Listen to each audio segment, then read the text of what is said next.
do this because it's probably opaque the way I just described it. If we look at the QuickBooks customer function here, okay, you can see there's this whole list of parameters that all start with a P that have the various values that are in it. Okay, I then have the variables. I define variables within the function to correspond to everything that needs to be possibly handled, and I map them to the values that were being passed in from the parameters, so that down here I have the simple case statement that says if it's the header, then return the literal string for what the header looks like, and if I'm asking for the data, then concatenate everything for the data. So this way, in one place, I can debug that the customer, the name. I don't have two functions. I don't have two scripts. I have it all in one place to handle this mapping. Yes? Why do you have the let at the front? Why not just use the native invalid parameter? Because it turns out that there actually are a lot of values that have to be in the output that I may not want to deal with from my application. They might be empty. But I don't want to burden my parameter list with all these things I'm never going to be dealing with. So I basically made this function map exactly to the complete set of possible fields that QuickBooks wants, and then just decided to use whichever parameters I want to deal with. In this case, I'm never going to deal with shipping address in this particular implementation, so the S address field, the values here can always be empty, but QuickBooks requires it. So the advantage of this approach is when let's say I'm defining a field,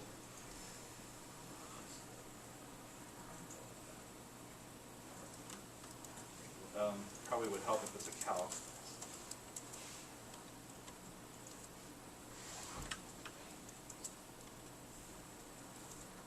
Okay, it automatically gives me this, right? When I double click on my QuickBooks customer, I get this because I've already had my parameter named this way. So if by having the let function,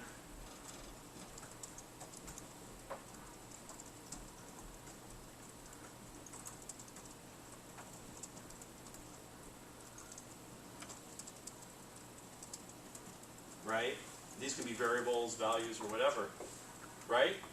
Then you never have to worry about screwing up your parameter names. I've never seen that before. That's great. Okay. So this way you're leveraging your naming conventions, and by putting both the header and the data in the same function, you're never screwing up your mappings. And you can go to one place to debug it. Anyway, so I find that's a clever use of custom functions because it saves a lot of time. And in practice, if I was actually building this in a solution, which I've done many times, for example, let's say you have your customer table, so you have this, the QB cust for the data calculation be an unstored calc in the customer table, and then you can build like from your session table or from your some interface table. If you're looking at a found set of customers, you can then just do a list function that references the calc of the cust data, and you immediately get the block of text of all the customer data. So you do one call to the data, to the header, and then the list of the children, and it's done. So, and then if you have a team of people working or something, then they don't have to worry about how you did this. You let other people just use it. Let's see, is there anything else? Oh, all right, I had sort of documented this. And let's go mad one place, I already talked about that. Here's an example that we run into all the time where we need to like reformat dates. And there's a million different custom functions. I'm just using this as an example. So here's a FileMaker date up here.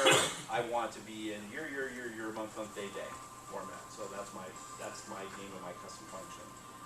And in this case, it's very fairly simple to do that statement. But again, why solve this in the calc when you can bury it somewhere and then you can use this everywhere in your solution? here's a dollar formatting example where you can put in some value and you get the output, and I've modified it so you can include a space after the dollar or not. And in this case, I kind of borrowed the code from Jeremiah Small and Mika, and it's your basic, basic stuff. Oh, this is supposed to be a comment. I keep forgetting if you use // in your function and then you paste it into a layout. That was not next layout. That was quit. Sorry.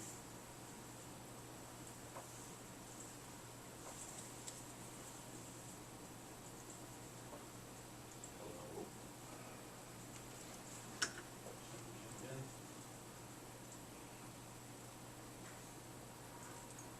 Actually, quit. Try again.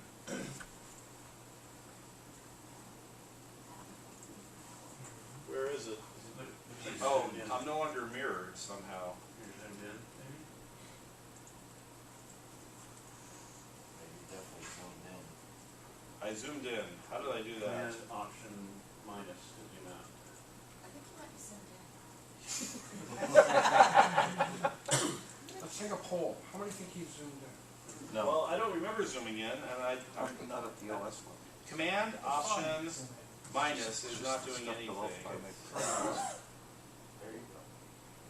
Yeah, except Somehow you switch tabs. You're on a different resolution. yeah, I don't know how I did that. Maybe It's a custom It must have a function. custom function to do it.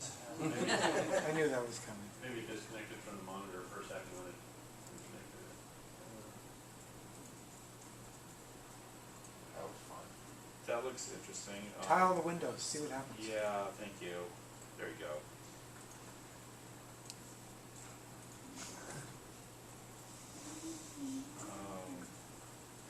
All right, so in this case, here, yeah, all right, we already covered this, right? All right, here, this I'm calling this hairiness the result.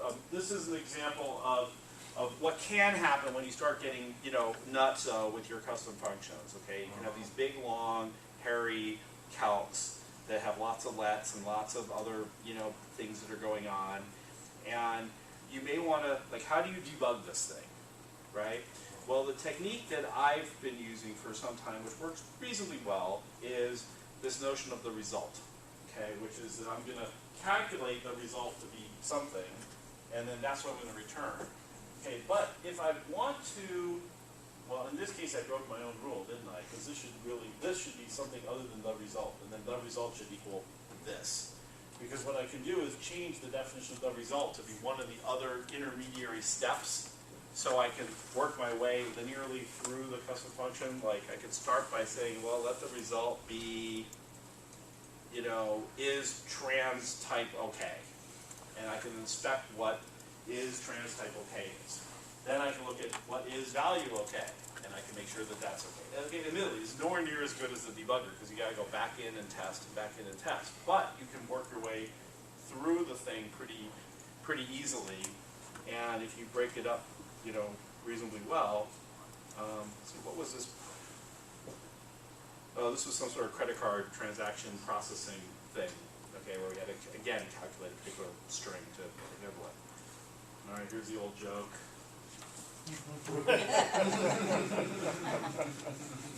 It's been around for a while in multiple versions. Here's another version. If you do a Google search for recursion. Did you mean recursion? That's built into Google, so the Google coders have a good sense of humor.